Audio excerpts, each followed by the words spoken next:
ano yung nakikita mong gusto mo talagang gawin na para sa'yo naman? Oo. 3 years from now, 5 years from now, ano yung yung pinaka-dream mo just for yourself? Wala muna yung family. Kasi sabi din Lord, kailangan mo mahalin yung sarili mo eh.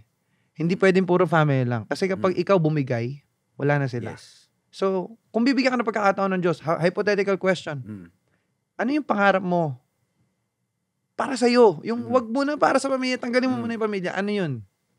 Sinaririnig tayo ng Diyos eh. Alam niya yan eh. Ano yun? Actually talaga yung para sa akin, kung sa material things, syempre marami tayong gusto. Ano yun? Sabihin kasi sabi ng Lord, be specific with it. Sa akin talaga, ang gusto ko, sama pa rin family, bahay talaga. Yes. Bahay. But it's for you. For you. Bahay. Tapos sa akin, magkaroon lang ako ng bagong shoes.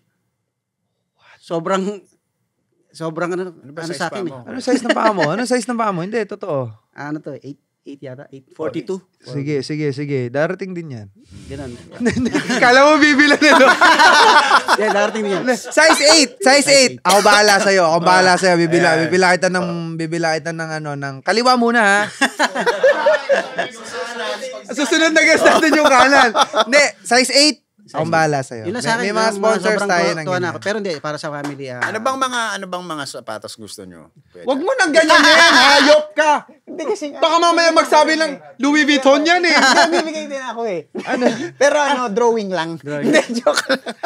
Hindi, ang sarap nung pangarap niya. Sobrang bahay for my family pa din. Talaga. Kasi kung nakita niyo sa videos ko, bahay namin hindi. Kasi sa naneta sa tayo ko yun. Alam namin. So wala na sila ron, binigay sa akin. So okay naman kasi bahay. Opo. So kung kumpuni lang, kasi yung lupa hindi sa amin, tinayo lang namin. So bawal kang mag-concrete. Opo. Kaya kailangan puro kahoy po lang. Opo. Yun hindi mo naman magawa na isang renovate ayusan. Hindi mo magawa. Budget din. Kasi budget talaga. Tas time. Hindi mo na nga talaga magawa eh. Kasi Opo. Tas time. Tapos yung oras. Ano po yung pinakamahirap na pinagdadaanan nyo sa araw-araw sa bahay nyo? Tumutulo ba yung ano ba? Yun. Yung bagay, tumutulong naman pag umuulan. Opo. Mahirap naman po yung tumulo ng maaraw, no? Parang kung minamaligno na kayo nun. Ano po yung araw-araw nyong problema? Problema. Hindi na ganun kasolid yung bahay na yun eh. Siyempre maraming anay. Yung langgam, yung anay nga nasa paligid na. Nilalaro na lang ng anak ko, binibigyan pa ng pagkain eh. Totoo po? Oo. Binigyan ko ng food.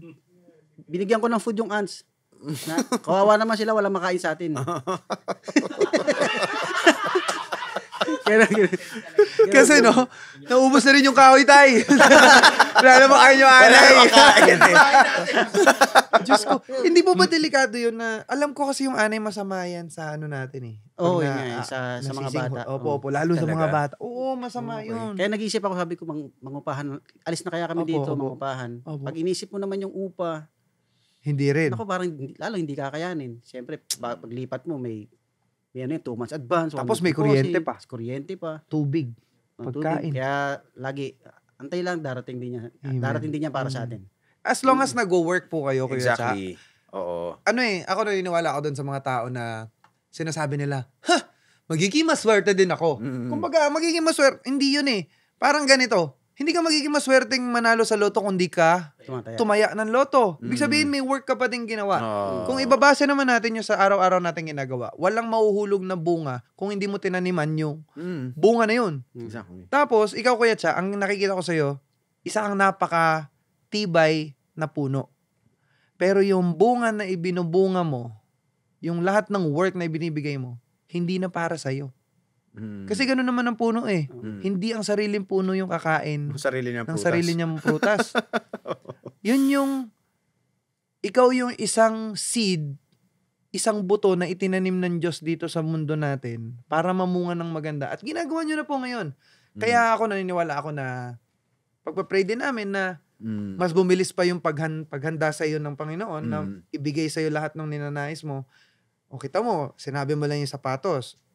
papadala kita ng sapatos, Kuya Cha. Para, alam mo yun, hindi mo rin alam kung na ganun pala talaga yung nangyayari.